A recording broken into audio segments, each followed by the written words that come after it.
कुम्हरार जो मौर्य काल से जुड़ी हुई जगह है,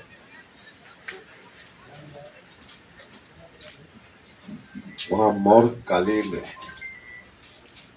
सम्राट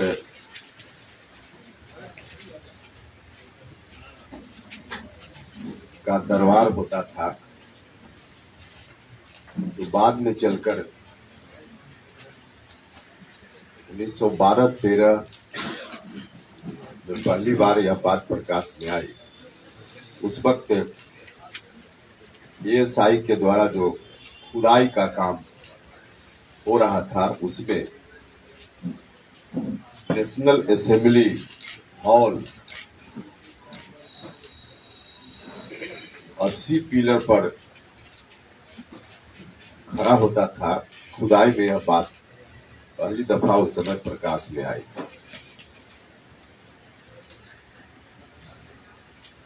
लेकिन बाद में चलकर 2004 में, बीच के दिनों में तो कुछ होते रहा, लेकिन 2004 में उसकी खुदाई पूरे तौर पे रोक दी गई।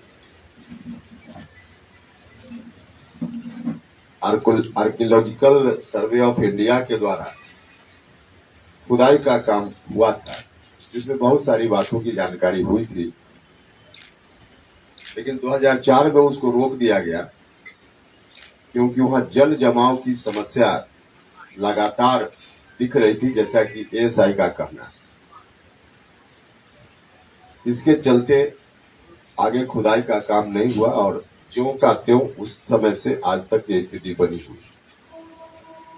अभी भारत सरकार के संस्कृति मंत्रालय ने इस पर ध्यान दिया है और उनका जो नेशनल मॉन्यूमेंट अथॉरिटी है, उस अथॉरिटी ने एक ड्राफ्ट हेरिटेज बायलॉ जारी किया है, दस्तावेज जारी किया है। और उस दस्तावेज में बहुत प्रमुखता से यह बात आई है और इस विषय पर कुम्हरार पर इस तरह का ड्राफ्ट जारी करना नेशनल मॉन्यूमेंट अथॉरिटी के द्वारा यह बहुत ही प्रशंसनीय काम है। भारत सरकार के संस्कृति मंत्रालय का हम हृदय से धन्यवाद करते हैं। हम न सिर्फ बिहार वासी बल्कि हिंदुस्तान वासियों का सर ऊंचा होता है जो मौर्य काल का इतिहास हम याद करते हैं।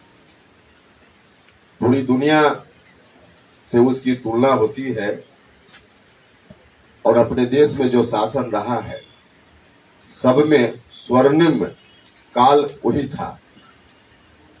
उस काल को याद करके, और खासकर हम पटना वासी लोग हैं, हमारा मस्तक तो और ऊंचा होता है, बिहार के लोगों का मस्तक और ऊंचा होता है अपने इस गरिमापूर्ण इतिहास को याद करते हुए। और पूरी दुनिया में हमको इस कारण से भी प्रतिष्ठा मिलती है।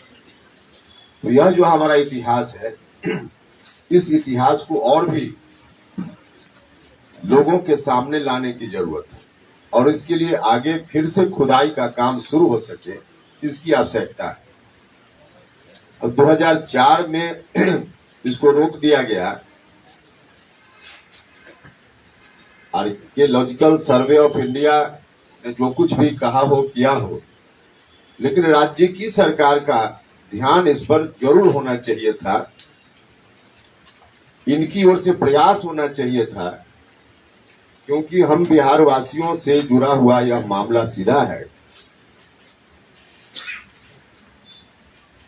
2004 से लेकर अब तक अलग अलग समय पर लालू यादव जी भी भारत सरकार में रहे, नीतीश कुमार जी भी लगातार रहे, एनडीए गठबंधन में महत्वपूर्ण स्थिति में रहे, भारत सरकार के साथ मिलकर काफी मजबूत स्थिति में दोनों नेता रहे। लेकिन इन लोगों ने कभी सूध नहीं ली बिहार के इस विषय को भारत सरकार के समक्ष उठाने के लिए। इन लोगों की ड्यूटी बनती थी कि यह जो काम रुका हुआ है, काम भारत सरकार से संबंधित है, लेकिन हमारे बिहार के गौरव से जुड़ा हुआ विषय था। तो भारत सरकार के समक्ष अपनी बातों को ठीक से उठाकर और फिर से खुदाई का काम प्रारंभ कैसे हो, इस पर ध्यान होना चाहिए था। लेकिन 2004 से लेकर अब तक लगभग 20 वर्षों में, और खास करके ध्यान देने योग्य बात यह है कि उसी के आसपास नीतीश जी सरकार में आए बिहार में, और लगातार भारत सरकार में भी सेवादार रहे, और बिहार के मुखिया के रूप में बिहार के गौरव की बात तो लगातार करते हैं। सम्राट अशोक को भी याद करते हैं समय समय पर, लेकिन इतना बड़ा इतिहास जो हमारा दबा पड़ा हुआ है, इस ओर इनका ध्यान कभी नहीं गया। हम भारत सरकार के संस्कृति मंत्री को धन्यवाद देते हैं आप सब लोगों के माध्यम से, यह भी दस्तावेज को जारी करके देश और दुनिया के समक्ष यह बात लाई गई है उनके द्वारा। उनको ही हमने पत्र लिखा है, जिस पत्र की कॉपी आप सब लोगों के हाथ में है। उनको पत्र लिखकर हमने धन्यवाद दिया है कि आपने यह तो बहुत ही अच्छा काम किया, प्रशंसनीय काम किया, लेकिन आवश्यकता इसकी यह है कि इसकी खुदाई फिर से प्रारंभ हो, और जो कुछ भी वहां दबा पड़ा है वह देश दुनिया के सामने आवे। इससे हमारे देश का गौरव बढ़ेगा, बिहार का गौरव तो बढ़ना ही।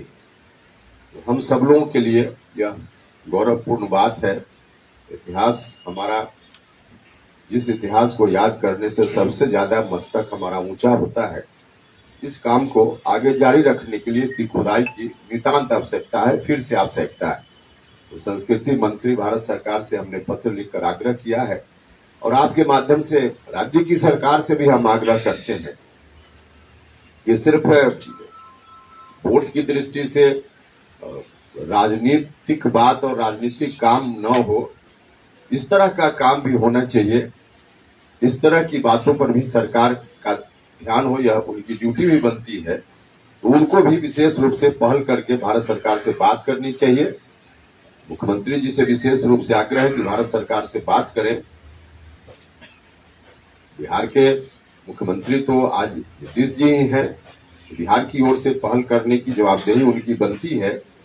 तो अविलंब बात करें और कैसे खुदाई फिर से प्रारंभ हो, ताकि देश दुनिया के सामने हमारा दबा हुआ इतिहास और प्रकाशित हो, सब लोग अवगत हो पाए।